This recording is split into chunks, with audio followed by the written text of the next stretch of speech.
Halo semuanya, di video ini saya akan coba jelaskan gimana caranya melakukan setup dan konfigurasi Kubernetes cluster ya. Alasannya salah satunya karena biasanya kalau misalkan kita menggunakan Kubernetes cluster yang ada di cloud provider, contohnya misalkan seperti Google Cloud ataupun misalkan AWS dan sebagainya, biasanya kita bisa langsung pakai gitu tanpa kita perlu pusing-pusing mikirin gimana cara melakukan setup dari awal dan sebagainya. Nah, di video ini mungkin saya ingin sedikit coba sharing mengenai gimana sih caranya kita melakukan setup dan konfigurasi Kubernetes dari awal gitu ya. Nah, sebelum kita coba praktekkan, di sini mungkin saya akan sedikit berikan gambaran terkait dengan gambaran umum arsitektur dari Kubernetes-nya ya. Jadi, untuk Kubernetes cluster sendiri terdiri dari beberapa node nantinya, tapi minimal di sini kita harus memiliki minimum ada 2 buah node. Yang pertama, di sini ada yang namanya master node atau bisa kita sebut juga sebagai control plane. Kemudian di sisi lain juga nanti ada yang namanya worker node. Dan kalau kita lihat komponen yang ada di dalam Kubernetes cluster, khususnya di master node, nantinya di sini akan ada yang namanya etcd, ini sebagai key value store. Kemudian ada controller manager, scheduler, ada juga API server gitu ya. Kemudian kalau kita lihat dari sisi worker node, ya kurang lebih di sini ada kubelet, di sini fungsinya untuk komunikasi antar node nantinya. Kemudian ada kube proxy, ini mungkin lebih untuk komunikasi jika ada service yang perlu diekspos ke user gitu ya. Nah, kemudian untuk bagian kontainer runtime di sini kurang lebih ya nanti kita bisa pilih, bisa kita gunakan seperti Docker atau Containerd ya, intinya kontainer runtime. Kemudian nanti di atasnya baru ada pod. Jadi pod ini kurang lebih nantinya berisi beberapa kontainer, jadi bisa berisi satu kontainer saja di dalam satu pod atau bisa lebih dari satu, kurang lebih seperti itu ya. Jadi nantinya workload yang akan kita jalankan di atas Kubernetes itu ya terletak ada di dalam pod. Kurang lebih seperti itu ya, gambaran secara umum. Nah, terkait dengan skenario yang akan coba saya lakukan di video ini kurang lebih seperti ini ya. Jadi mungkin ini gambaran secara umum dulu. Jadi apa yang akan saya coba implementasikan di sini mungkin lebih ke arah yang non-HA control plane. Walaupun sebetulnya pada nantinya kalau kita misalkan implementasi di environment production pastinya kita memerlukan yang namanya high availability. Atau kalau di Kubernetes ya kita buat control plane-nya ini memiliki fungsi HA gitu ya. Nah, secara visual kalau kalian coba perhatikan di sini yang membedakan antara non-HA dengan HA control plane itu terletak di master node-nya. Kalau di non-HA, kita hanya akan gunakan satu master node, tapi kalau kita lihat di HA control plane, nantinya kita bisa buat ada beberapa node master gitu ya. Nah, untuk implementasi HA ini minimal harus ada 3 buah node master. Kurang lebih seperti itu. Nah, karena di sini hanya permulaan, jadi nantinya saya akan coba terlebih dahulu untuk tunjukkan gimana caranya kita melakukan setup Kubernetes secara umum gitu ya. Berikut dengan beberapa komponen di dalamnya nanti. Nah, untuk kalian yang mau coba, kurang lebih di sini, kalau skenario yang saya lakukan, di sini saya sediakan ada 3 buah VM gitu ya. Jadi di antaranya ada satu VM untuk master node dan 2-nya nanti ini digunakan untuk worker node. Dan platform virtualisasi yang saya gunakan saat ini, dia menggunakan Proxmox. Nah, untuk kalian yang nggak punya Proxmox, sebetulnya ya kalian bisa gunakan virtual machine di VirtualBox ataupun VMware. Jadi tinggal sesuaikan aja dengan apa yang kalian miliki gitu ya. Tapi di case ini mungkin saya akan gunakan Proxmox biar lebih optimal saja.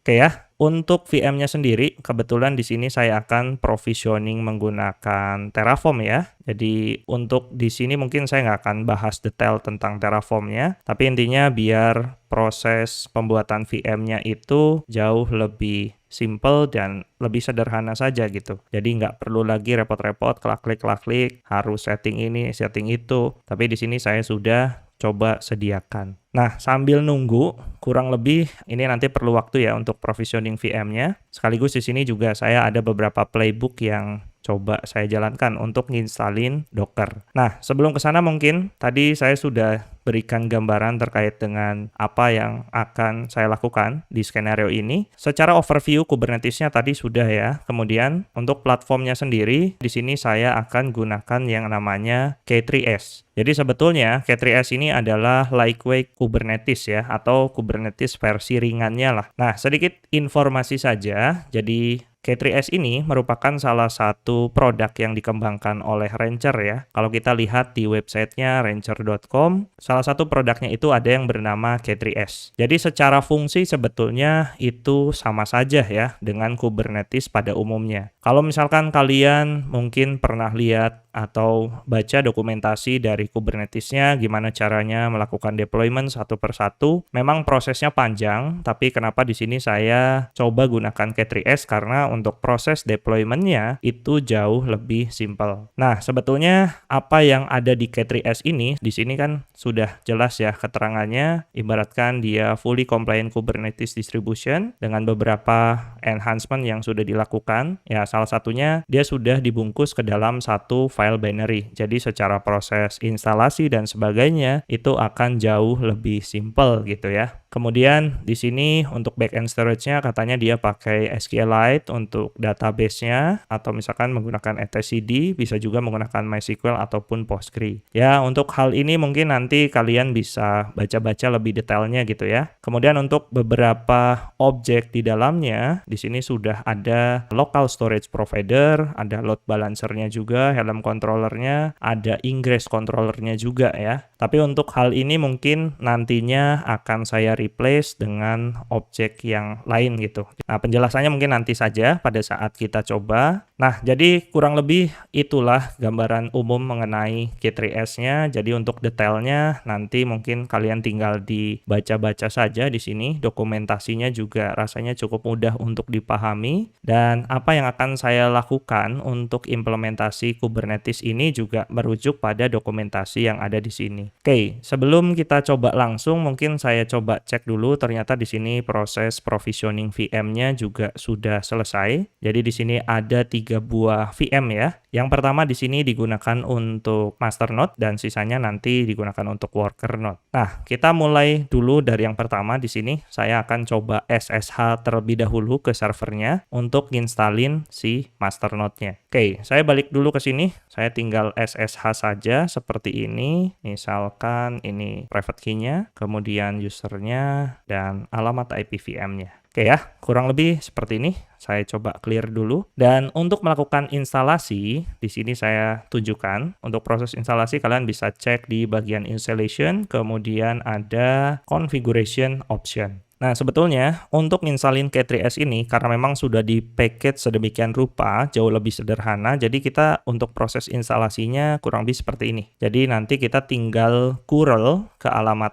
K3S-nya seperti ini dan nanti kita dilanjutkan dengan beberapa opsi yang ada. Nah, sebagai contoh mungkin di sini ya, saya kasih contoh dulu. Jadi sebelum nanti kalian eksekusi curl-nya, yang pertama, untuk nantinya kita bisa membangun sebuah Kubernetes cluster, kita perlu ekspor dulu token yang akan digunakan. Nah, token ini nantinya digunakan untuk melakukan join ya, antara worker node dengan master node gitu. Jadi syaratnya harus ada token. Tanpa kalian mendefinisikan ini pun bisa, tapi mungkin biar lebih simple aja, saya tunjukkan cara ini gitu ya. Di sini untuk tokennya mungkin bebas. Sebagai contoh di sini saya buatkan variabel tokennya ini Kubernetes @demo ya. Tapi ini bebas kalau sudah seperti ini. Dan untuk melakukan instalasinya, ini tadi saya copy paste dulu ya. Kurang lebih perintahnya kayak gini. Kita curl seperti ini, kemudian pipe. Ini untuk mendefinisikan master node-nya, kita tinggal jalankan seperti ini saja. sh-s seperti ini ya. Kalau sudah,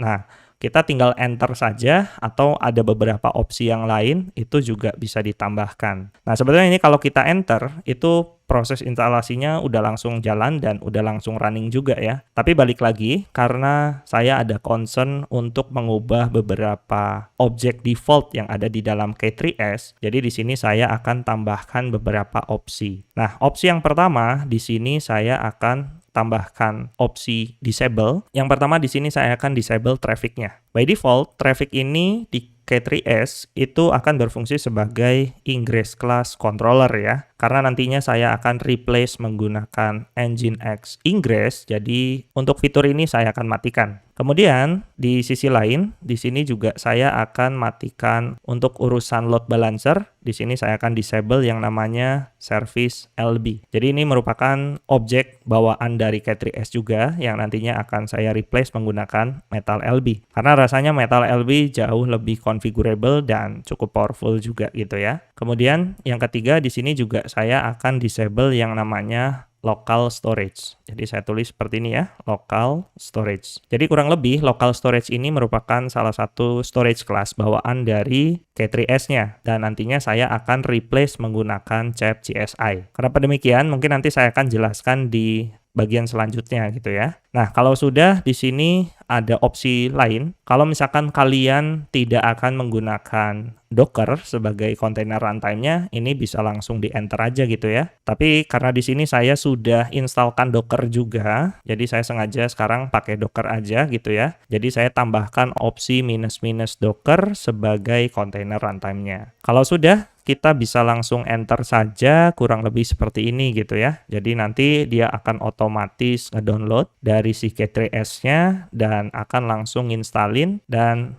akhirnya nanti dia akan membuatkan semacam service daemon dan kalau hasilnya sudah seperti ini berarti ini sudah selesai dan tidak ada error harusnya. Nah, untuk ngecek kita bisa gunakan perintah systemctl status K3S service seperti ini ya. Dan kalau kita lihat statusnya sudah aktif dan ini harusnya nggak ada masalah gitu ya untuk master node-nya. Jadi kalian bisa perhatikan bahwa sesimpel ini kita untuk menginstalkan Kubernetes master node. Berikut pun nanti untuk melakukan join dari master node ke worker node itu pun sama prosesnya seperti ini. Tapi sebelum ke sana mungkin kalau kita lihat, di sini saya clear dulu ya, untuk ngecek apakah Kubernetes-nya udah ready atau belum, biasanya kita gunakan perintah kubectl, dan ini sudah include di dalam proses instalasinya. Nah, caranya di sini kita bisa kubectl get node, tapi harusnya di sini muncul warning ya. Ini hanya masalah permission saja, karena sebetulnya file K3S YAML-nya itu ada di etc, yang mana itu permissionnya punyanya root. Tapi kalau misalkan kita ketikkan seperti ini dengan menggunakan sudo di depannya, ini harusnya bisa muncul. Nah, kurang lebih seperti ini ya. Jadi ini hanya ada baru satu node saja yang ready, yang mana ini merupakan control plane dan master, dan ini ada keterangan versinya. Nah, biar nanti kita nggak ribet harus nambahin sudo di depannya, biasanya kita perlu pindahkan ini ke home directory. Mungkin yang pertama caranya kita buat satu directory baru, namanya misalkan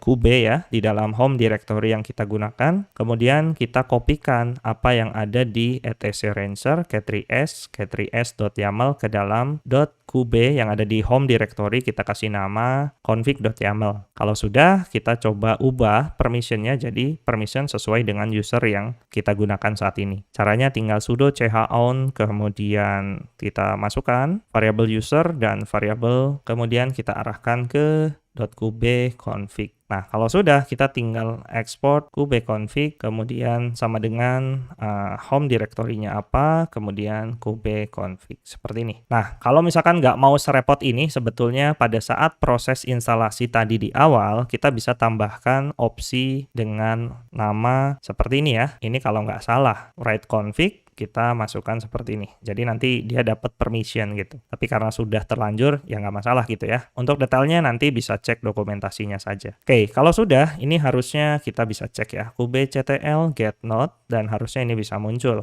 Tanpa kita harus menambahkan sudo di depannya gitu ya. Nah, ini untuk node yang pertama. Rasanya cukup clear dan cukup simple. Langkah selanjutnya mungkin kita pindah ke node yang kedua. Nah, untuk node yang kedua, ini alamat IP-nya kurang lebih sekian ya. Dan di sini kita akan instalkan Kubernetes-nya itu sebagai worker node. Ini berlaku untuk kube worker 1 dan nanti kube worker 2. Nah, untuk perintahnya mungkin sama persis. Jadi mungkin saya hanya akan copy bagian depannya saja seperti ini. Kemudian saya coba clear dulu dan seperti biasa ya. Tadi pada saat kita mendefinisikan master node, ada token yang kita definisikan. Nah, di sini pun sama. Jadi saya akan ekspor dulu ke variabel K3S token dan pastikan namanya itu sama. Dalam hal ini namanya adalah Kubernetes add demo gitu ya. Jadi ini wajib hukumnya. Oke, kalaupun tidak seperti ini atau pada saat kita mendefinisikan masternode itu lupa mengekspor tokennya dulu. Kalian bisa cek di directory ini ya. Misalkan di sini saya sudo cat kemudian var lib rancher k3s server ada di file namanya node token. Nah, token inilah yang kita gunakan untuk melakukan join. Ini pun bisa gitu ya. Nah, untuk sementara mungkin saya akan gunakan seperti ini saja. Oke ya, kalau sudah mungkin di sini kita balik lagi ya. Ini saya copy sekali lagi, kemudian saya paste di sini, dan perintahnya pun sama, sh-s minus. Nah, kalau di awal tadi, ketika kita mendefinisikan master node, itu kan server gitu ya. Nah, kalau untuk worker node, di sini kita tuliskan yang namanya agent. Nah, berbeda dengan master node tadi, di mana ada opsi bla bla bla gitu ya, disable A, disable B, dan sebagainya. Tapi kalau misalkan di sini mungkin saya hanya butuh opsi minus-minus docker untuk mengaktifkan kontainer runtime-nya itu menjadi docker gitu ya. Dan selanjutnya ada opsi minus-minus server dan kita arahkan ke HTTPS alamat dari master node-nya berapa. Nah, sebelumnya mungkin di sini saya coba cek dulu. Di sini saya hostname min i dan kalau kita lihat alamat IP master node-nya itu ini ya, 192.168.53.10. Nah, ini kita copy dan paste ke sini. Kalau sudah, ini jangan lupa portnya itu 6443. Nah, ini saya copy dulu ya, biar nanti kalau kita mau jalankan di worker yang kedua itu tinggal di paste aja. Nah, kurang lebih seperti ini. Jadi prosesnya pun sama seperti sebelumnya. Kita tinggal tunggu saja proses downloading, konfigurasinya sampai selesai. Dan nanti dia akan ngebuatin service daemon-nya. Ini udah beres. Dan kalau kita cek misalkan, sudo systemctl status K3S agent ya. Dan di sini statusnya sudah aktif, nggak ada error gitu ya. Kalau kita cek di sisi master node, seperti biasa ya, kubectl get node. Kalau tadi sebelumnya itu hanya ada satu node saja, yang mana ini merupakan master node, harusnya sekarang itu sudah ada 2 buah node gitu ya. Yang satu master node, yang kedua adalah worker node, dan statusnya dia sudah ready. Nah, ini untuk worker node yang pertama. Selanjutnya mungkin kita perlu pasangkan juga Kubernetes-nya ke worker node yang kedua. Nah, langkahnya tinggal kita ekspor dulu K3S token. Di sini namanya seperti yang tadi ya. Atau di sini saya coba pakai token yang ada di masternya langsung. Jadi ini token yang sudah tergenerate, sama saja sebetulnya ya. Cara tersebut biasanya kita pakai kalau misalkan kita lupa mendefinisikan token pada saat kita nginstalin master node di awal. Nah, caranya seperti ini ya. Kita ekspor, nama variabelnya sama K3S token. Kemudian kalau sudah, ini tinggal kita copy lagi perintah untuk installin yang ada di worker node 1 gitu ya. Caranya seperti ini. Ini kita cek dulu, udah oke semua, kita bisa langsung enter saja. Dan kita tinggal tunggu. Jadi sesimpel itulah sebetulnya proses untuk deployment Kubernetes ke beberapa VM gitu ya. Dalam hal ini di sini saya menggunakan satu master node dan ada 2 worker node. Nah, kalau kita lihat di sini proses instalasinya untuk worker node yang kedua ini sudah selesai. Saya coba cek dulu systemctl status K3S seperti ini ya. Nah, ini udah running dan harusnya ini saya clear dulu. Kalau saya kubectl get node lagi, ini harusnya sudah ada 3. Nah, jadi sesimpel itu ya. Jadi nanti kalau kalian butuh worker node-nya banyak karena memang workload-nya lumayan banyak gitu ya, banyak aplikasi yang nanti mau di running, ya rasanya tinggal disesuaikan saja ya, mau 10 node, 20 node gitu. Atau bahkan pengalaman saya itu waktu itu sempat bikin sampai 50 worker gitu ya, karena memang kebutuhannya cukup besar gitu. Nah, jadi silakan tinggal disesuaikan saja. Nah, sebetulnya untuk proses instalasi Kubernetes-nya sampai di sini gitu, sesimpel itu. Tapi memang sampai dengan tahapan ini, karena tadi ada beberapa opsi yang saya disable, pastinya perlu kita pasangkan dan konfigurasi gitu ya. Tentunya hal tersebut juga atas beberapa pertimbangan. Jadi asumsi saya di sini dalam melakukan konfigurasi ini nantinya harapannya Kubernetes ini sudah siap untuk digunakan gitu ya. Baik itu untuk environment dev gitu ya. Misalkan di kantor kalian ini sudah cukup cukup proper gitu untuk bisa digunakan. Nah, selanjutnya mungkin di sini untuk bagian worker node 1 dan 2 ini bisa kita tinggalkan dulu ya. Kita akan fokus di master node-nya. Oke, selanjutnya saya akan balik dulu ke bagian ini ya. Nah, langkah yang pertama di sini tadi kita sempat matikan beberapa objek gitu ya. Kalau kita lihat pada bagian sebelumnya, di mana di sini saya akan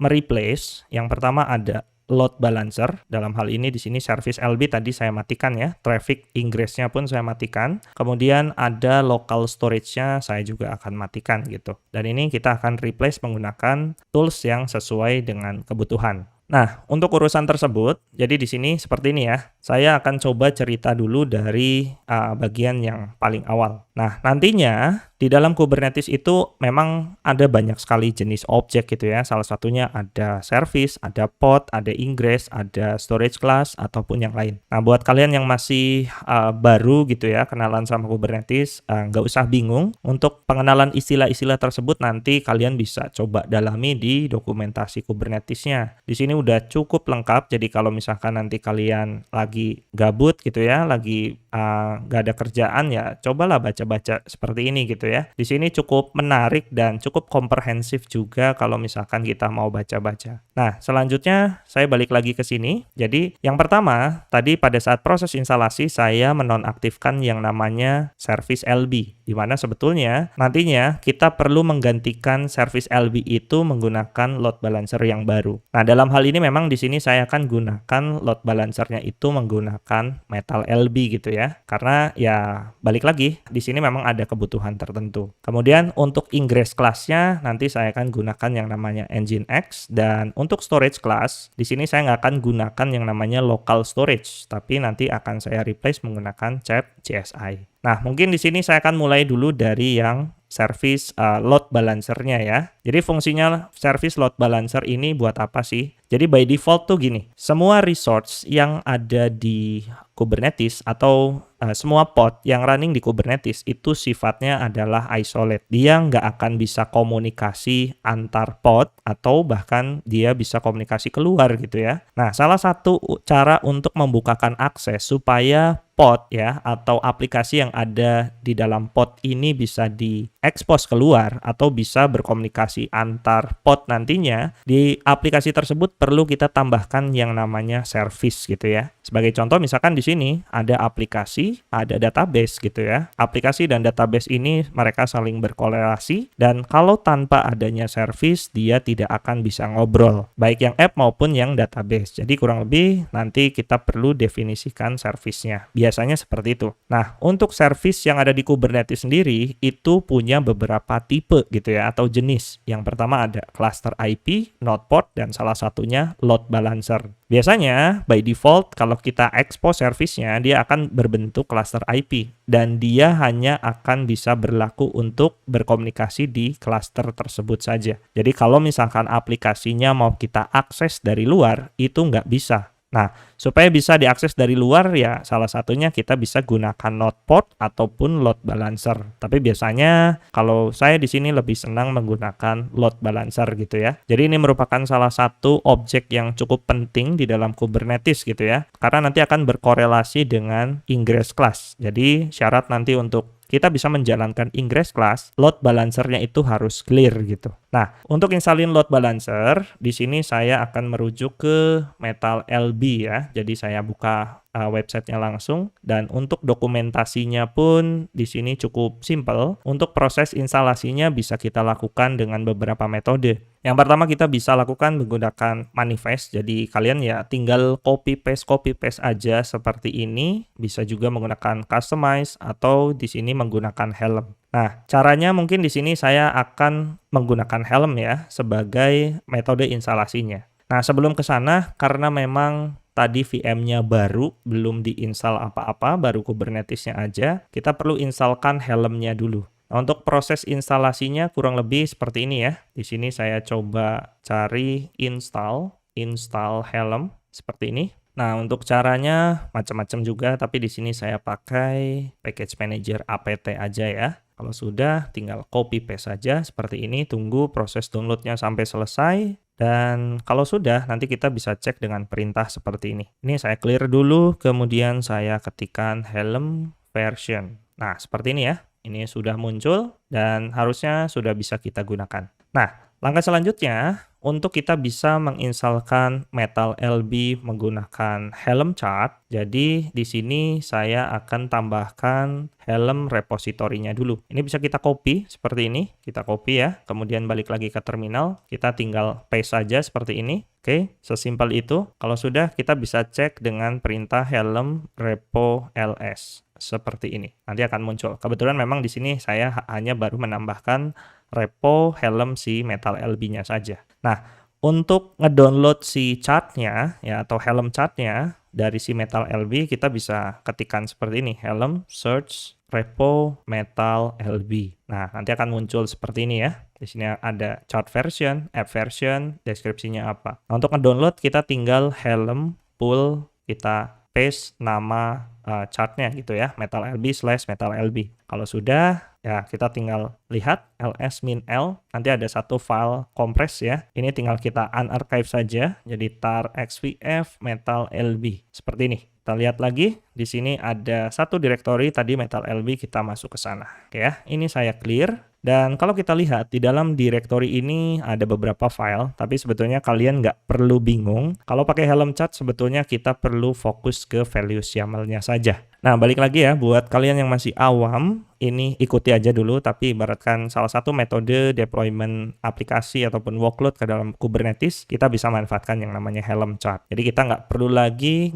melakukan apply satu persatu dari file manifestnya gitu ya. Atau istilah manifest di Kubernetes itu ya kayak Docker Compose-nya mungkin, jadi kurang lebih seperti itu. Oke ya, di sini untuk cara nginstalinnya, kalau misalkan ada yang ingin dimodifikasi ya kalian bisa lihat di sini kurang lebih parameternya cukup banyak. Ya kalau untuk yang baru mungkin bakal pusing gitu ya. Ini perlu ngerubah apa aja, tapi sebetulnya nggak semuanya perlu dirubah. Dan kalian bisa manfaatkan keterangan komen yang ada di sini nih. Ini cukup membantu juga gitu ya. Nah, untuk hal Metal LB ini sebetulnya tidak ada value yang akan saya rubah di sini, jadi saya bisa langsung instalkan gitu ya. Caranya tinggal helm min-n, ini saya langsung tunjuk namespace-nya apa, atau biar kalian nggak bingung gini aja lah ya. Di sini saya langsung helm install, yang akan saya install di sini namanya adalah Metal LB. Ini bebas ya, ini adalah nama chart atau nama release yang akan kita install. Kemudian kita arahkan -f values.yaml. Ini kalau misalkan kita akan menggunakan values.yaml ini untuk nginsalin si Metal LB. Tapi kalau misalkan cara simpelnya, kita bisa panggil langsung nama chartnya kayak tadi pada saat kita melakukan search repo ya. Kalau nggak salah sih kayak gini ya, Metal LB. Nah, seperti ini.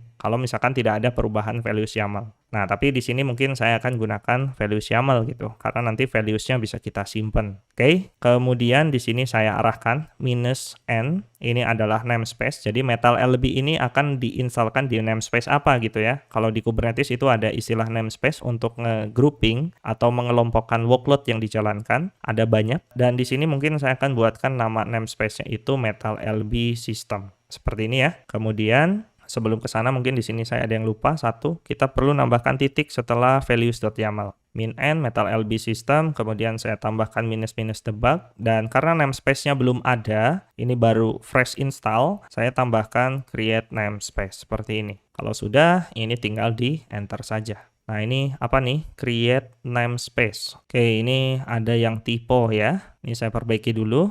Harusnya seperti ini. Helm install Metal LB -f values.yaml, -n Metal LB, -debug, create namespace. Oke, kurang lebih prosesnya seperti ini ya. Jadi cukup simple, dan ini kalau kita lihat, saya coba clear dulu. kubectl -n Metal LB system get all. Nanti kita bisa lihat nih, pod yang running, ini statusnya masih initialize. Ada satu yang sudah container creating. Kalau statusnya container creating, mungkin dia bisa dibilang lagi proses download ya. Biar jelas, mungkin saya coba tampilkan seperti ini. kubectl -n Metal LB system get pod -w.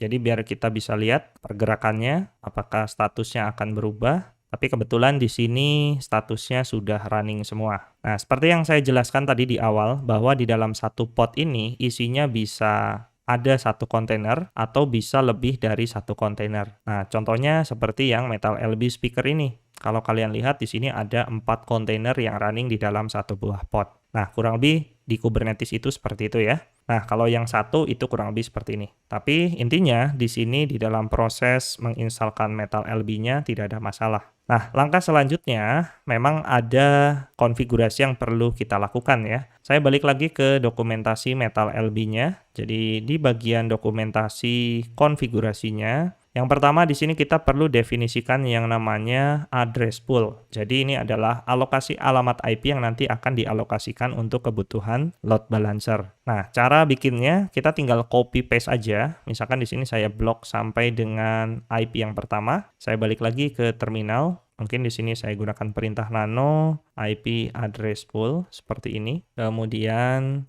saya paste. Nah, untuk namanya ini tinggal disesuaikan aja ya, bebas. Misalkan di sini saya buat default pool.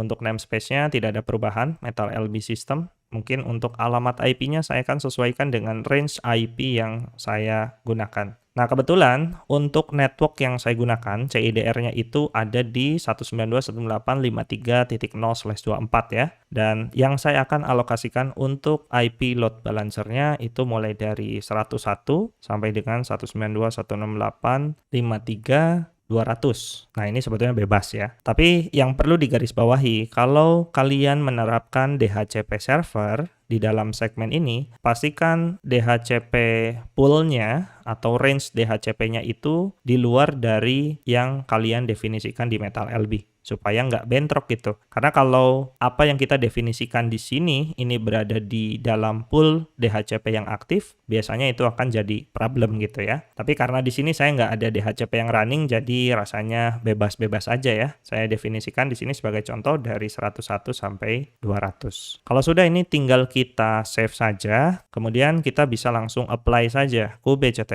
apply minf, kemudian nama manifestnya apa. IP address pool ya, seperti ini. Oke, di sini sudah default pool created, dan langkah selanjutnya kita bisa lakukan semacam menambahkan konfigurasi untuk advertisement ya. Nah, di sini sebenarnya ada dua pilihan. Kita bisa gunakan BGP sebagai mode advertisement-nya, atau kita bisa gunakan L2 atau L2 gitu ya, L2 advertisement. Nah, memang untuk cara yang paling simple, kita bisa gunakan yang L2 advertisement saja gitu ya, karena kalau BGP pasti kompleks lah ya. Tapi memang BGP jauh lebih powerful dibandingkan L2 advertisement. Nah, saya di sini akan coba pakai yang L2 advertisement saja. Ini saya copy satu blok ini dari atas sampai dengan first pool ya, karena untuk bagian bawahnya ini nggak perlu kepake juga. Oke, di sini saya buat lagi, misalkan nano L2 advertisement seperti ini, .yaml, kemudian saya paste, dan saya sedikit ubah namanya, misalkan default gitu ya. Kemudian namespace-nya masih di dalam satu namespace yang sama, sesuai dengan namespace Metal LB-nya. Kemudian untuk address pool-nya kita panggil address pool yang sebelumnya kita buat di awal. Namanya default pool gitu ya. Kalau sudah, ini tinggal kita save, kemudian kubectl apply minf IP address pool. Sorry, harusnya kubectl apply L2 advertisement ya.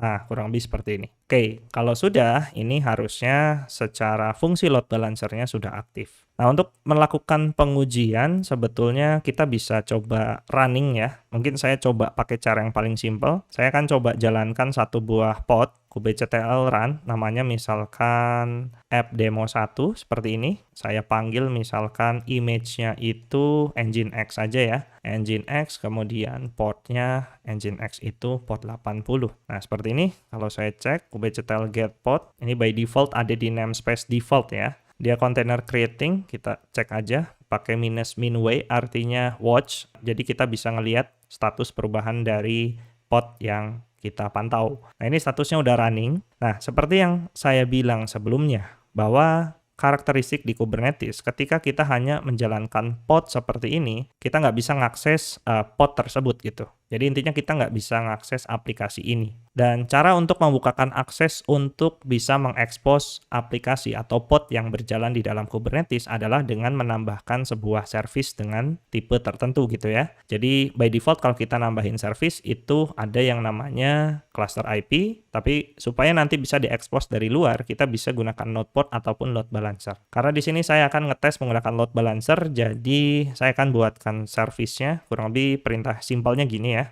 kubectl expose pod, nama podnya apa, misalkan di sini app demo 1, kemudian kita tambahkan opsi minus type, tipenya itu load balancer, seperti ini, kemudian kita masukkan di load balancer itu ada target port, ini adalah port dari si Nginx-nya, dan ini adalah port yang diekspos keluar. Kemudian saya kasih nama service-nya itu app demo 1, ini untuk nama service-nya, oke ya. Di sini sudah diekspos. Kalau kita cek kubectl get all ya, biar kelihatan. Nah, di sini ada satu pod dan service-nya itu kebetulan saya kasih nama yang sama. Dan kalau kita lihat di sini, ini alamat IP-nya sudah muncul. Nah, ini salah satu fungsi dari si Metal LB. Kalau tanpa Metal LB, biasanya nanti ini nggak akan muncul atau bahkan pending gitu ya. Kalau misalkan kita buat satu buah service dengan type load balancer, biasanya alamat IP-nya di sini untuk eksternal IP-nya itu nggak muncul. Nah ini, kalau misalkan saya coba akses di web browser, ini harusnya sudah muncul halaman dari si Nginx-nya. Yang mana ini sudah bisa kita akses dari sisi klien atau servicenya sudah bisa diekspos. Nah ini yang pertama untuk load balancer ya. Jadi untuk urusan load balancer rasanya udah clear. Di sini kita menggunakan Metal LB untuk load balancernya. Dan langkah selanjutnya di sini kita akan coba installkan Ingress class. Jadi ini salah satu syarat untuk masangin Ingress itu adalah kita perlu memastikan load balancernya oke gitu ya. Jadi kalau sudah kita akan coba konfigurasi Ingress-nya. Nah, sebagai catatan di sini saya coba tambahkan dulu kali ya. Di sini saya buka catatan dulu. Nah, ini ada beberapa repo yang akan saya gunakan nantinya. Mungkin saya coba paste dulu di sini ya. Jadi yang pertama ini ada Nginx stable. Ini nanti saya akan pakai untuk ngedownload helm si Nginx Ingress. Kemudian ada Metal LB tadi rasanya udah ya. Kemudian ada CEP CSI dan Bitnami. Ya nanti kita lihat lah ya mana yang akan kita pakai. Tapi saya coba tambahkan dulu kurang lebih seperti ini. Oke, kalau sudah kebetulan helm chart dari Nginx Ingress-nya sudah saya tambahkan reponya. Saya coba cek dulu seperti ini, helm repo ls, sudah ada ya Nginx stable, dan saya balik lagi, misalkan seperti ini. Saya coba search dulu, helm search repo Nginx, seperti ini ya. Nah, di sini ada yang namanya Nginx stable, Nginx Ingress. Nah, ini yang akan saya gunakan untuk menginstalkan Nginx Ingress sebagai Ingress class controllernya. Jadi caranya tinggal helm pool, kita copy ya tadi, kemudian paste seperti ini. Dan kalau kita lihat di sini sudah ada, kita tinggal ekstrak saja Nginx Ingress. Dan kita masuk ke direktori Nginx Ingress. Seperti ini ya. Seperti halnya seperti tadi Metal LB. Ya intinya kalau di helm chart ya nanti pasti akan ada values YAML-nya gitu ya, dan ini yang nantinya akan kita rubah. Nah dalam hal ini di sini memang ada beberapa poin, mungkin nggak beberapa tapi satu doang kali ya. Di sini saya akan tambahkan atau ubah value dari set as default ingress-nya. Nah, by default dia false. Di sini saya aktifkan true gitu ya. Jadi nantinya si Nginx Ingress ini akan jadi default ingress controller. Nah, kalau sudah ini tinggal saya save saja seperti ini. Dan untuk menginstalkan, kita tinggal ketikkan helm saja. Helm, ini saya taruh namespace-nya di depan ya. Dan di sini saya akan masukkan ke dalam namespace Ingress. Kemudian saya lanjutkan dengan perintah install. Kasih nama release-nya misalkan Nginx Ingress. Kemudian minf values.yaml titik minus debug minus create namespace. Nah ini perlu saya tuliskan seperti ini karena namespace-nya belum ada ya untuk yang namanya Ingress. Kalau sudah tinggal kita tunggu saja. Oke ya, ini sudah.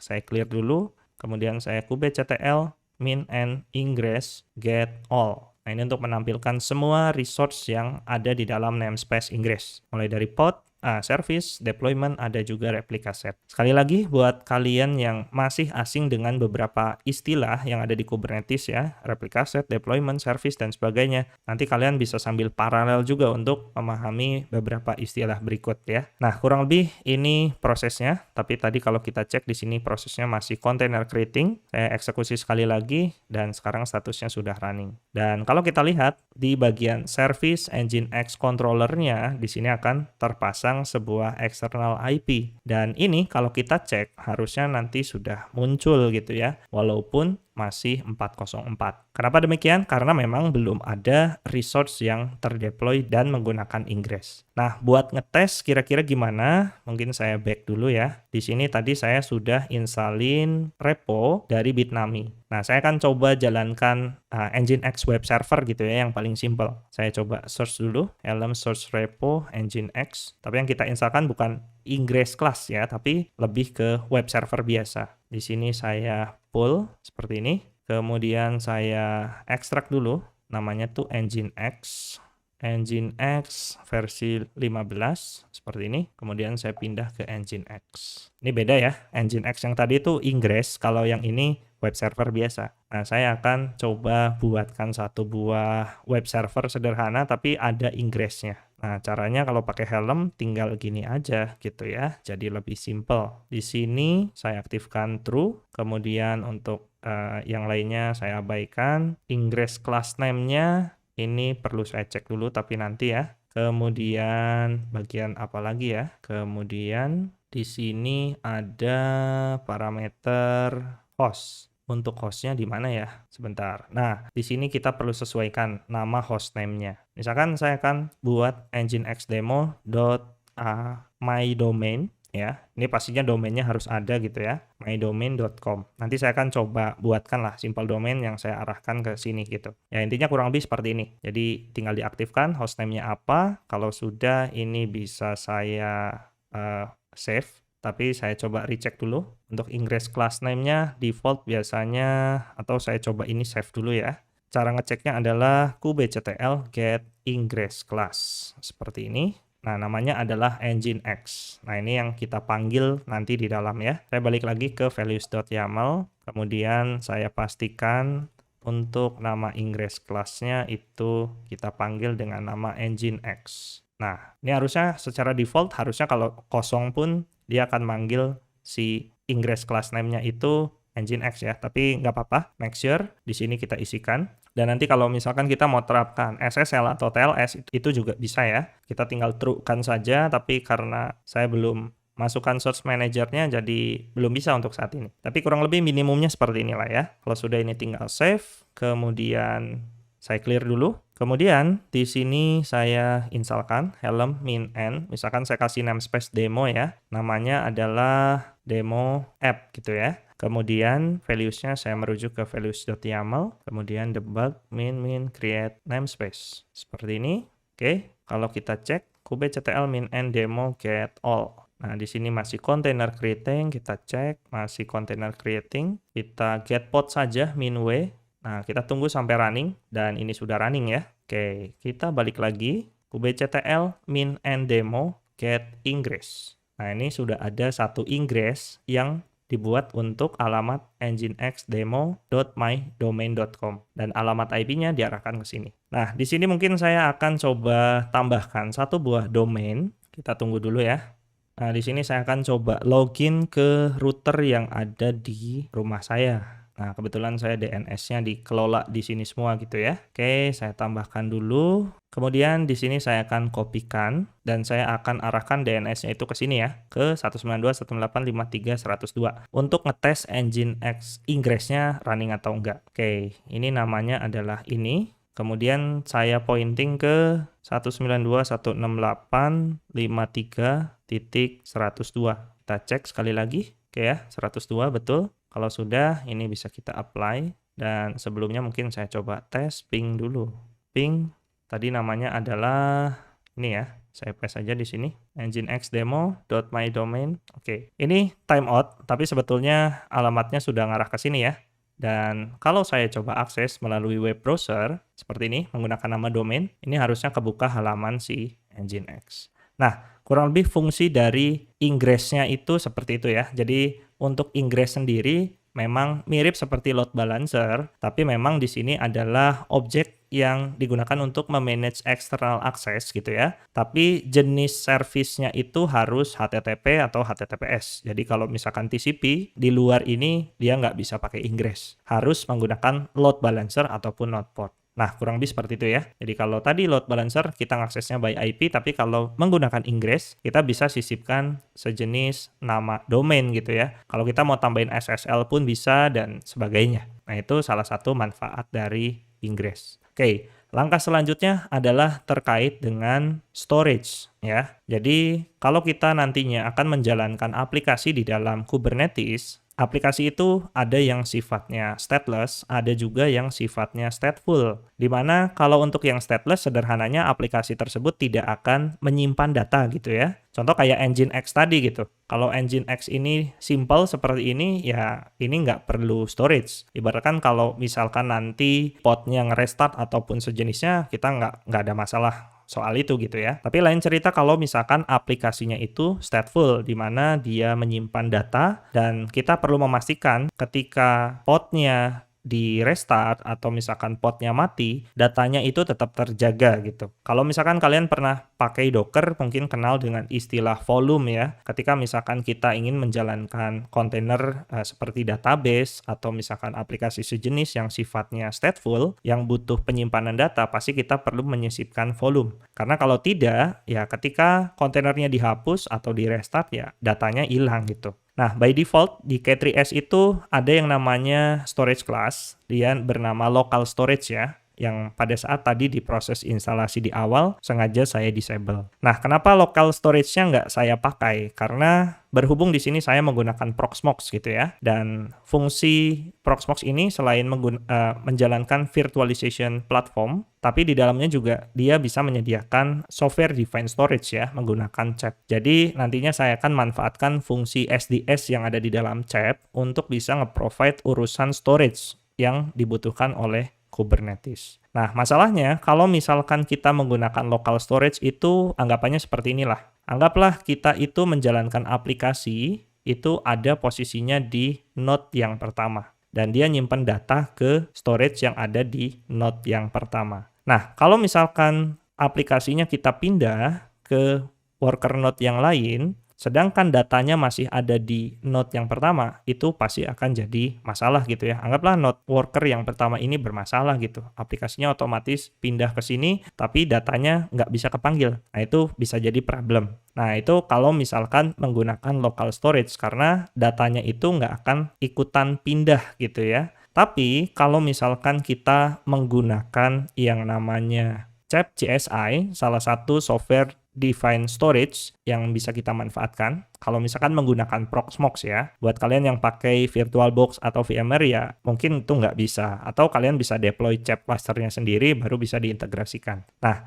salah satu manfaat kalau misalkan kita menggunakan centralized storage, ya artinya mau podnya itu berada di posisi di mana, ya storage-nya cuma satu, ngarahnya ke sini-sini juga gitu. Jadi kalaupun nanti podnya pertama jalan di worker node 1, kemudian kita pindah ke sini, ya otomatis ya pointingnya masih ke sama, ke CHAP cluster juga gitu ya. Nah, itu salah satu alasan kenapa di sini untuk urusan storage-nya saya rubah dengan menggunakan CHAP GSI. Nah, sebagai gambaran, untuk konfigurasi CHAP-nya sebetulnya saya nggak akan bahas di sini ya. Tapi kalau untuk kalian yang penasaran, kalian bisa search dengan keyword Proxmox HCI. Jadi sebetulnya di sini si Proxmox sendiri selain bisa kita manfaatkan untuk kebutuhan virtualisasi, dia juga bisa kita manfaatkan untuk kebutuhan storage. Atau bisa kita bilang si CHAP ini sudah mendukung fitur HCI atau Hyper Converged Infrastructure ya, di mana untuk urusan compute, storage, dan network itu sudah di-package ke dalam satu mesin. Nah, untuk proses instalasinya cukup simpel. Jadi buat kalian yang sudah nginstalin Proxmox, kalau kalian perhatikan di sini biasanya ada menu CHAP gitu ya. Dan by default memang dia belum terinstall. Cara nginstalinnya kalau lewat GUI ya tinggal klik install, kemudian tinggal next sampai beres. Atau kebetulan di sini saya suka menggunakan command line, jadi caranya lebih simpel ya, tinggal install seperti ini, kemudian kita buat initialize, kemudian nanti kita tinggal ikuti saja beberapa perintah yang ada di sini, create chat monitor, kemudian bikin manager, kemudian kita tambahkan OSD. Nah, paling yang menjadi catatan buat kalian yang pengen cobain CEP di Proxmox, pastikan kalian punya available disk minimum 3 buah ya, yang belum diapa-apain, artinya belum dipartisi, tidak ada logical volume ataupun sejenisnya, benar-benar hard disk fresh. Dan untuk server yang saya gunakan ini kebetulan ada additional disk sebanyak 5 buah kalau nggak salah, jadi ini bisa kita manfaatkan sebagai external storage gitu ya. Kita bisa manfaatkan untuk si CEP-nya. Oke, itu sedikit gambaran untuk CEP yang ada di Proxmox. Jadi kalau kalian pakai Proxmox, kalian bisa manfaatkan fitur ini dengan catatan yang tadi saya sebutkan ya. Kalau sudah, kita balik lagi ke sini. Nah, kurang lebih gambarannya seperti itu ya. Alasan kenapa di sini saya gunakan storage class-nya itu menggunakan CEP CSI dibandingkan local storage ya, karena dia lebih tersentralisir gitu. Dibandingkan local storage, dia sifatnya independen per node. Nah, jadi rasanya untuk urusan storage ini akan jauh lebih powerful gitu kalau seperti ini. Oke ya, untuk cara deployment-nya seperti apa, balik lagi ke sini. Oke, tadi kita sudah cobain ingress dan rasanya nggak ada masalah ya. Ini bisa saya close, kemudian saya balik lagi ke sini. Sama seperti metode yang lain, jadi saya akan coba gunakan Helm chart juga ya untuk nginstalin si CEP CSI-nya ini. Caranya tinggal Helm search repo CEP seperti ini ya. Di dalam CEP itu ada yang namanya CEP-FS file system, ada juga yang RBD atau Rados Block Device. Nah, untuk urusan persistent volume, kita bisa manfaatkan yang CEP CSI RBD. Jadi saya akan pull yang ini ya, kurang lebih seperti ini. Kalau sudah tinggal dicek dulu, di sini sudah ada, tinggal kita ekstrak saja. tar xvf CEP CSI. Nah, seperti ini ya. Kita pindah, kemudian kita clear dulu. Nah, kita seperti biasa tinggal kita modifikasi saja values YAML-nya. Misalkan seperti ini ya, nano values YAML, kemudian kira-kira apa aja sih konfigurasi yang perlu kita sesuaikan di sini. Nah, sebetulnya untuk hal ini, referensinya itu kalian bisa coba baca dengan keyword misalkan CEP Kubernetes saja seperti ini. Nanti kalian bisa baca referensi official dari CEP-nya ya. Di sini ada cara gimana caranya mengintegrasikan si CEP supaya nanti bisa digunakan atau terintegrasi dengan Kubernetes. Nah, jadi gambaran umumnya mungkin di sini kita perlu bikin pool-nya dulu, ya perintahnya seperti ini ya. Nanti kalian tinggal lakukan saja di Proxmox. Kemudian untuk membuat inisialisasi RBD pool, ya kurang lebih seperti ini. Kemudian di sini untuk bikin client authentication-nya, dia untuk nge-generate semacam key, ya, kredensial. Kemudian ini untuk menampilkan informasi config yang ada di CEP-nya seperti apa. Dan selanjutnya ini adalah bagian atau contoh yang perlu kita buatkan di dalam Kubernetes-nya. Yang pertama kita perlu bikin yang namanya config map gitu ya, untuk nyimpen CSI config map-nya. Kemudian di sini ada CSI KMS config, kemudian ada dan sebagainya. Intinya lumayan panjang kalau misalkan kita pakai cara manual dan satu-satu. Tapi kalau misalkan pakai Helm chart, di sini sebetulnya sudah berada di dalam satu file gitu.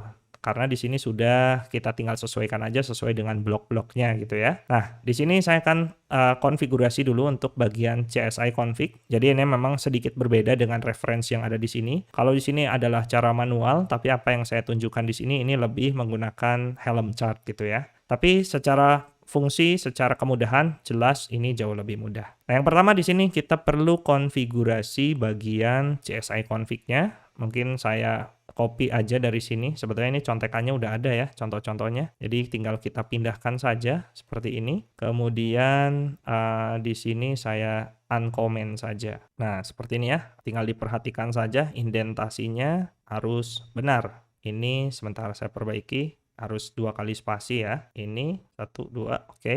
Dan untuk value-nya di sini kita isikan. Nah, untuk mendapatkan cluster ID, pastinya kalian harus SSH terlebih dahulu ke server Proxmox-nya. Sebagai contoh di sini saya akan coba SSH. Misalkan di sini saya SSH, nama usernya, kemudian nama hostname-nya apa. Di sini kebetulan namanya ini ya. Ya, intinya kurang lebih kalian SSH saja ke dalam si Proxmox-nya. Kalau sudah, kalian bisa ketikkan cep mon dump. Ini di dalam Proxmox-nya ya. Nah, kurang lebih output-nya itu seperti ini.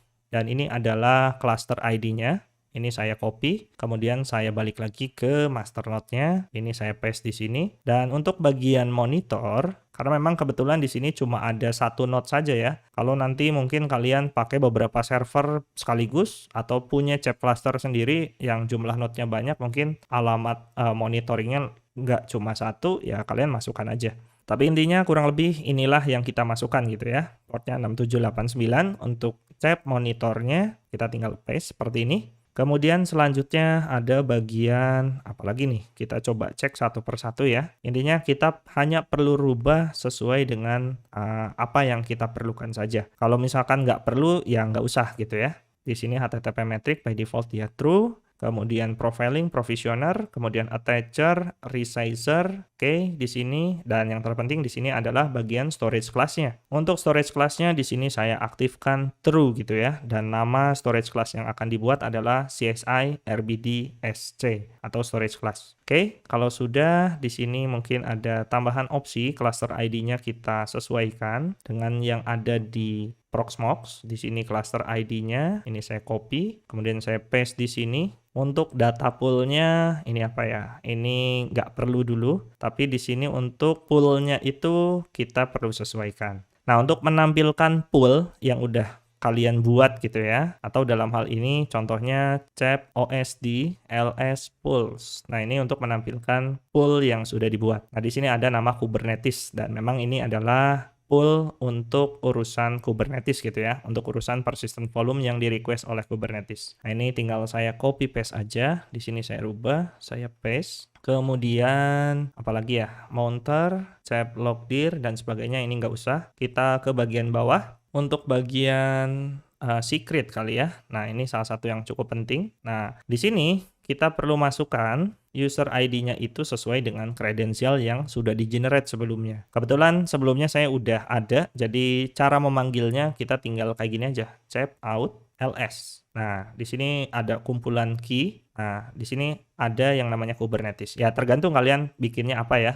Pada saat itu saya coba buatkan Kubernetes dan ini key-nya gitu. Ini tinggal kita copy aja seperti ini. Kemudian bagian user key-nya ini tinggal disesuaikan saja. Ini saya copy lagi dari Proxmox-nya. Kemudian saya paste di bagian user key. Dan untuk encryption passphrase-nya ini saya defaultkan saja. Nah, selebihnya mungkin nggak ada yang perlu dirubah ya. Kalau sudah, sementara ini saya save. Dan kalau sudah, di sini tinggal kita installkan saja. Nah, untuk installnya seperti biasa ya, helm -n. Nah, untuk cep mungkin saya akan simpan di namespace khusus. Anggaplah di sini saya buat namanya cep system, kemudian saya install namanya cep CSI RBD, misalkan seperti itu. Kemudian -f values.yaml titik -debug -create namespace. Seperti ini. Kalau sudah, kita tinggal tunggu prosesnya. Dan ini sudah selesai, kita bisa cek kubectl -n cep system, ini nama namespace-nya get all. Nah, di sini akan membuat beberapa pod ya. Dan kalau kita lihat di sini statusnya masih container creating, artinya dia lagi ngedownload. Nah, biar kelihatan mungkin saya akan watch saja seperti ini, tinggal kita rubah. Ya, jadi kurang lebih perintahnya kubectl -n, nama namespace-nya apa ya? Dalam hal ini cep system get pod -w. Jadi nanti kalau misalkan ada status yang berubah, otomatis kelihatan. Jadi nggak perlu kita enter berkali-kali gitu ya. Nah, sekaligus di sini menunjukkan gitu ya. Untuk cep ini sebetulnya image yang digunakan itu cukup banyak. Kita bisa lihat nih dalam satu pod, contoh yang paling atas aja ini ya. Di sini ada 3 kontainer yang akan running di dalamnya. Nah, ini kita bisa lihat ya. Dan statusnya itu masih 0 semua, artinya belum ada yang running. Sedangkan untuk provisioner, di sini ada 7 kontainer yang running. Nah, untuk size-nya mungkin saya kurang tahu ya, berapa besaran size aktualnya. Tapi intinya ya tinggal tungguin aja proses download-nya sampai dengan selesai. Oke, kalau kalian lihat di sini sudah ada satu yang running. Ini untuk pod yang namanya ini. Sisanya masih menunggu ya, masih ngedownload. Dan nanti harusnya yang lain pun ikut menyusul gitu. Nah, ini sudah ada node plugin yang running. Kemudian untuk provisionernya masih ada, masih proses ya. Nah, kurang lebih seperti inilah prosesnya. Oke, kita balik lagi. Ini saya clear dulu, coba saya get all aja. Seperti ini. Oke, dan sudah running semua ya, baik yang plugin maupun yang provisionernya. Nah, kalau sudah sampai tahapan ini, kita bisa cek kubectl get sc atau storage class ya. Nah, di sini sudah ada yang namanya CSI RBD SC. Nah, mungkin tadi saya ada yang lupa gitu ya. Kita ngeset CSI RBD SC ini sebagai default dari storage class-nya. Nah, sebenarnya kalau mau kita rubah, kalau misalkan ada perubahan, ya kita tinggal modifikasi dari si Helm chart-nya saja. Contohnya seperti ini ya. Misalkan di sini saya search langsung saja storage class ini, kemudian nah di bagian ini tadi saya lupa nambahin storage class Kubernetes-nya ini is default class-nya true gitu ya. Ini saya tambahkan lagi di sini seperti ini. Kemudian saya save. Nah, untuk cara melakukan perubahan itu bisa kita lakukan dengan Helm upgrade. Jadi caranya seperti ini. Ini tadi namespace-nya ada CHAP system. Di sini tinggal ketikkan upgrade CHAP CSI RBD minf values YAML titik kemudian debug. Nah, seperti ini. Udah otomatis nanti dia berubah. Kita cek langsung. Misalkan saya clear dulu, saya coba kubectl min CHAP system get all. Ini untuk make sure podnya udah running semua. Kemudian saya coba cek kubectl get sc. Nah, di sini udah ada keterangan default ya. Sengaja saya set default, jadi untuk nanti kalau kita menjalankan aplikasi yang memang ada kebutuhan untuk persistent volume, dia otomatis manggil si ini. Ini kalau kita buat default gitu ya. Berikut pun untuk si ingress, itu pun sama. Oke, kalau sudah, di sini mungkin untuk cara ngeceknya, saya buka contekan dulu dari dokumentasi CHAP-nya. Di sini kita perlu buatkan semacam persistent volume kali ya. Nah, untuk cara bikinnya tinggal kayak gini aja. Ini intinya kita bikin persistent volume claim, kita coba buat di sini. Nama filenya adalah pvc.yaml, ini ya. Dan kita tinggal eksekusi aja. Namanya tadi kubectl apply minf pvc.yaml. Nah, ini untuk memastikan bahwa proses request storage-nya itu berhasil. Dan kalau kita cek kubectl get pvc, nah di sini sudah ada satu pvc dengan nama rbd pvc, statusnya bound. Dan kapasitas yang tadi kita request itu 1 GB ya. Storage class-nya ada di CSI RBD SC. Harusnya ini kalau kita cek di CHAP-nya atau di Proxmox-nya itu muncul gitu ya. Untuk ngecek sebetulnya kalau image-nya belum banyak, kalian bisa cek kayak gini kali ya. RBD ls -p Kubernetes. Nah, kurang lebih seperti ini ya. Jadi ini cukup banyak, saya nggak tahu ini yang mana saja, tapi kurang lebih ini kalau sudah masuk ke si CHAP-nya. Oke, kita balik lagi ke Kubernetes-nya. Jadi kurang lebih sampai dengan tahapan ini kita sudah berhasil untuk mengkonfigurasi Kubernetes-nya mulai dari urusan load balancer, kita replace menggunakan Metal LB ya. Kemudian untuk urusan ingress-nya di sini kita replace dari yang default-nya itu menggunakan Traffic, kemudian kita replace menggunakan Nginx ingress, dan untuk urusan storage yang ada di dalam K3s by default itu menggunakan local storage dan kita replace menggunakan yang namanya CHAP CSI, dan ini terintegrasi dengan software defined storage yang ada di Proxmox, di mana di dalamnya itu menggunakan CHAP cluster. Nah, untuk melakukan pengujian selanjutnya mungkin kita coba deploy workload yang mungkin lebih real gitu ya. Mungkin di sini saya balik lagi. Di sini mungkin saya coba installkan Prometheus kali ya, karena di Prometheus itu sifatnya juga stateful, dia perlu persistent volume, sekaligus kita coba tes juga. Nah, untuk installin Prometheus ini sedikit gambaran juga ya buat kalian. Kalau kita installin di Kubernetes pakai Helm chart itu seperti apa. Dan kalau tadi kita lihat di sini saya sudah tambahkan beberapa repo. Berikut untuk Prometheus, mungkin di sini saya akan buka contekan saja.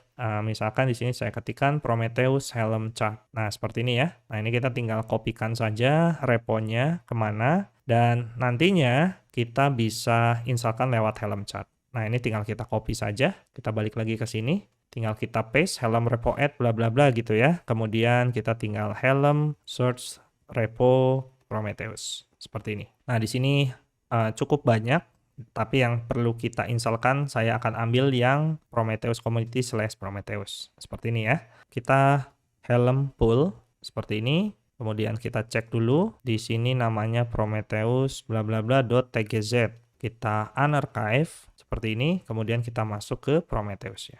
Oke ya, kalau sudah seperti biasa kita modifikasi values YAML-nya, misalkan nano values YAML seperti ini. Kemudian biar cepet mungkin saya percepat saja ya. Di sini yang akan saya modifikasi di bagian service. Service-nya ini by default dia menggunakan tipe cluster IP yang mana sebetulnya ini tidak akan bisa diakses dari luar. Tapi berhubung sudah ada load balancer, jadi saya akan akses melalui load balancer yang tadi sudah kita konfigurasi. Kemudian yang kedua adalah terkait dengan persistent volume. Kita coba cek, tidak ada, atau saya ada yang typo nih.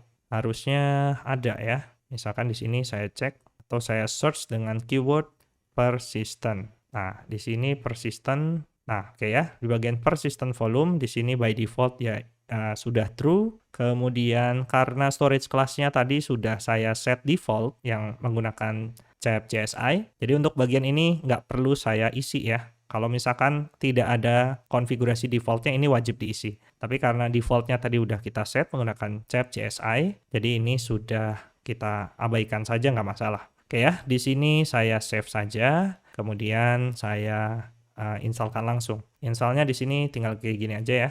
Helm min n, di sini saya akan letakkan di namespace monitoring. Kemudian saya install dengan nama rilisnya itu Prometheus, min f values.yaml, kemudian titik minus debug minus create namespace. Jadi sesimpel ini ya untuk installin Prometheus menggunakan Helm chart di Kubernetes. Oke, kalau sudah kita tinggal cek kubectl min n monitoring misalkan get all. Nah, di sini kalau kalian lihat akan menjalankan beberapa pod ya. Ada pod untuk Prometheus Node Exporter, Push Gateway, kemudian Alert Manager, kemudian ada beberapa service, kemudian ada daemon set, deployment, replica set, dan sebagainya. Nah, seperti biasa ya, jadi sebelum kita akses, pastikan semuanya sudah running.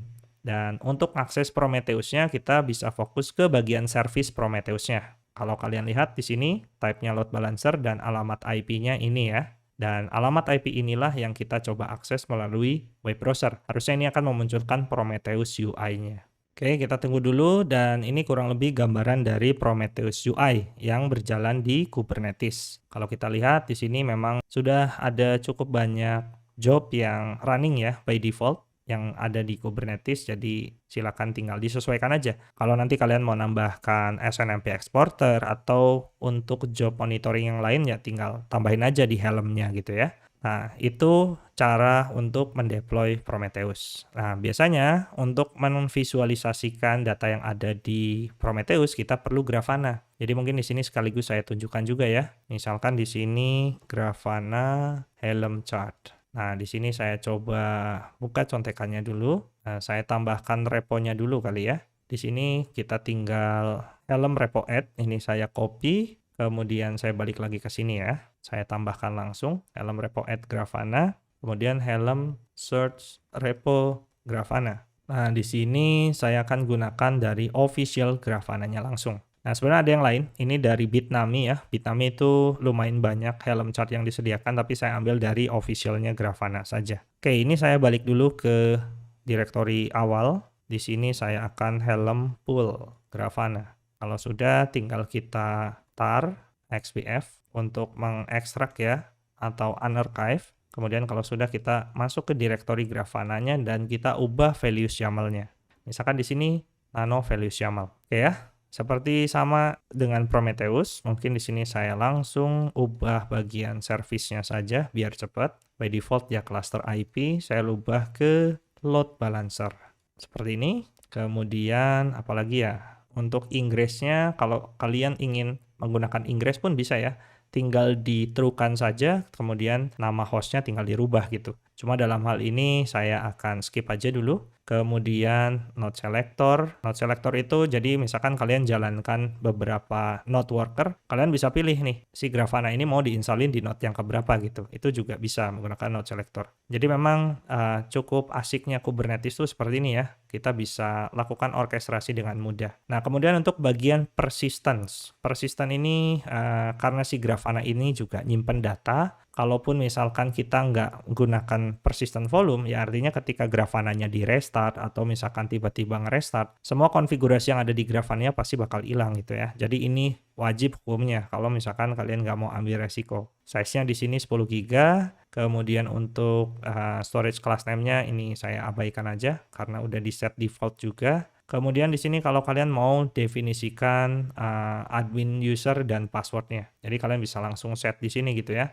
Tapi kalau enggak pun lupa gitu ya, nanti saya akan coba tunjukkan seperti apa. Nah, mungkin untuk passwordnya di sini saya akan kosongkan dulu. Kalau sudah nggak ada konfigurasi lagi, kita tinggal save saja, kemudian kita installkan saja. Ini saya akan install di dalam namespace monitoring dengan nama Grafana. Kita panggil values YAML-nya, kemudian kita debug, dan nggak perlu kita create namespace lagi karena namespace monitoring udah ada. Nah, seperti ini ya. Kalau sudah, kita tinggal kubectl min end monitoring, kemudian get all. Nah, harusnya di sini ada satu pod baru namanya Grafana ya di dalam si namespace monitoring ini, dan statusnya dia masih initialize. Saya clear dulu, saya coba jalanin sekali lagi. Oh, dia masih pod initializing. Dia belum ngedownload nih. Dan masih sama, ya intinya kita tinggal tunggu aja sampai statusnya dia ready ya. Misalkan saya coba get pod, ini masih initializing. Agak lama ya. Nah, ini sudah running, tapi readiness-nya belum aktif nih.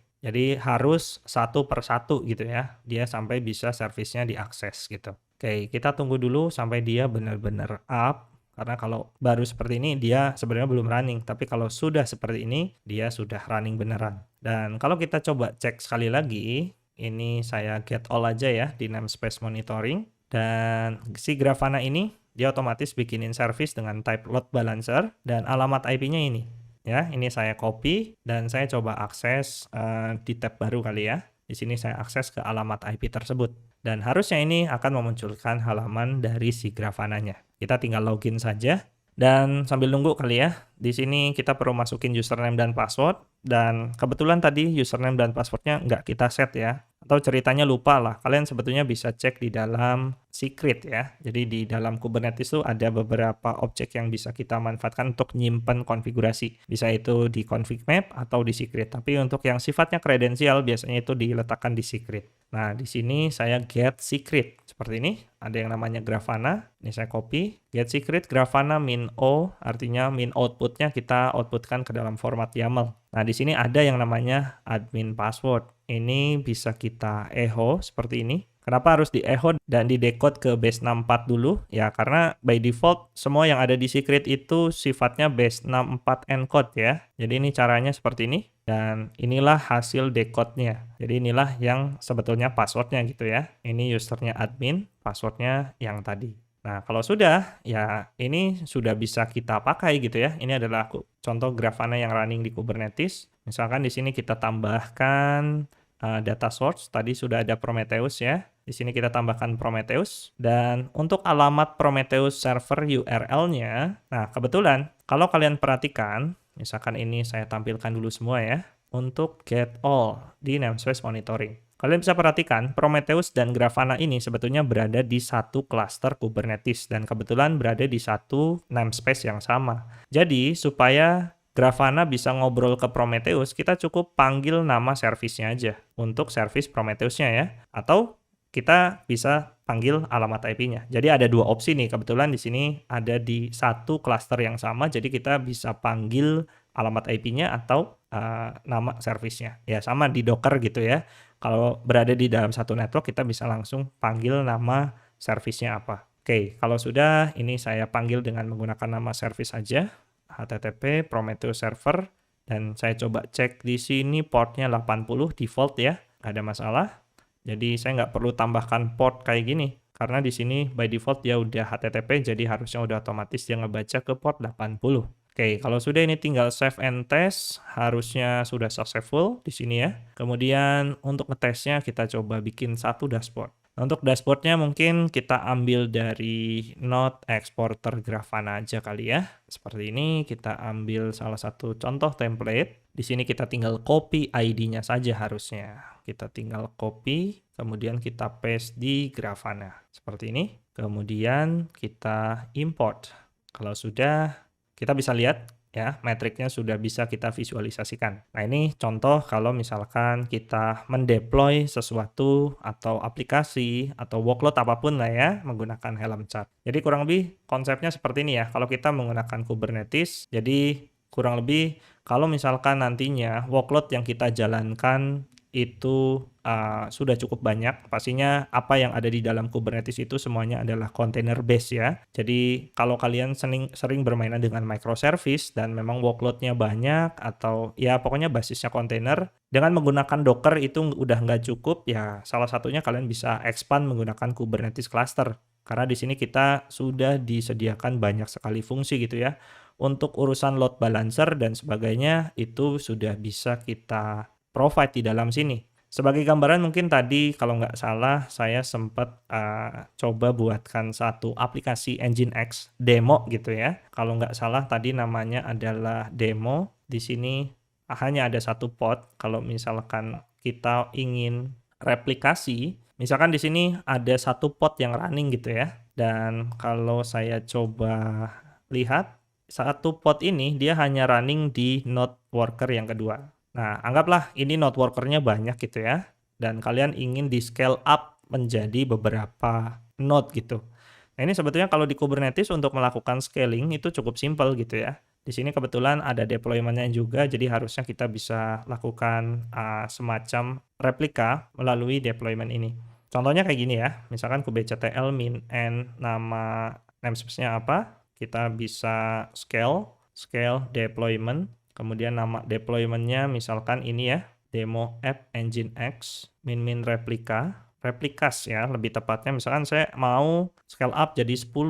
Nah, kalau kita lihat, nah dia akan buat jadi 10 kontainer. Nah, jadi kurang lebih seperti itu ya. Enaknya di Kubernetes untuk urusan scale up gitu. Kalau misalkan kita butuh resource tinggi, dan ini udah pastinya full HA ya. Ketika misalkan salah satu podnya saya delete, ini salah satu yang cukup menarik juga. Misalkan kubectl min n demo delete pod, seperti ini. Sorry. Kemudian saya get all lagi, atau saya min w.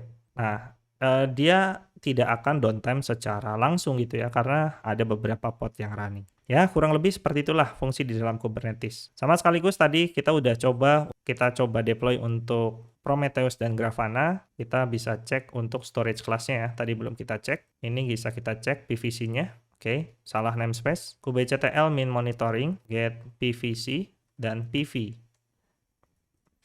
Nah, kita bisa cek di sini ya. Untuk urusan persistent volume, ini Grafana udah otomatis terbuat, Prometheus juga udah, storage untuk Prometheus Alert Manager pun sudah. Nah, jadi kurang lebih gambarnya seperti itu ya. Caranya gimana kita membangun Kubernetes cluster dari nol, sekaligus kita konfigurasi beberapa bagian yang cukup penting. Di antaranya yang kaitannya dengan service, ini kaitannya dengan load balancer ya. Karena by default tadi menggunakan service LB, kita replace menggunakan metal LB.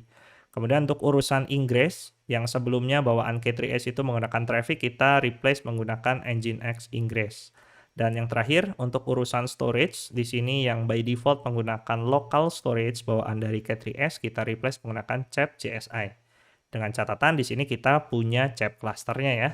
Karena berhubung di sini menggunakan Proxmox, dan saya bisa manfaatkan CHAP-nya untuk dijadikan sebagai storage class. Nah, yang lainnya sebetulnya masih banyak ya. Selain 3 poin ini, ada juga nanti yang namanya Search Manager. Kalau misalkan kita mau bermain dengan TLS, SSL, jadi untuk urusan nge-generate sertifikat itu sudah otomatis dibuatkan. Tapi itu mungkin next time lah ya. Berhubung ini juga sudah lumayan panjang durasinya, tapi kurang lebih itulah gambaran awal kalau kalian ingin membangun sebuah Kubernetes cluster dengan mempertimbangkan beberapa konfigurasi tadi gitu ya, agar nanti Kubernetes-nya itu bisa running secara penuh. Karena kalau kita installin saja by default, ya mungkin ada beberapa hal yang memang itu kurang powerful gitu ya. Tapi kalau misalkan kalian sudah paham objek-objek apa aja yang perlu dipertimbangkan, dan rasanya ini bisa jadi salah satu referensi yang kalian gunakan. Oke ya, sekali lagi mungkin kalau buat kalian yang baru, masih asing dengan beberapa istilah-istilah objek yang ada di Kubernetes, ini bisa kalian pelajari dengan membaca dokumentasi resmi yang ada di kubernetes.io, atau kalian juga bisa main ke channelnya Programmer Zaman Now ya, buatan Mas Eko. Di sana ada playlist tentang Kubernetes, jadi mungkin itu juga salah satu referensi yang recommended ya, karena dulu juga saya belajar dari sana, jadi silakan nanti kalian bisa pahami fundamental Kubernetes-nya dari sana. Oke, mungkin itu saja penjelasan pada video ini. Semoga ilmunya bermanfaat. Sampai bertemu di video selanjutnya.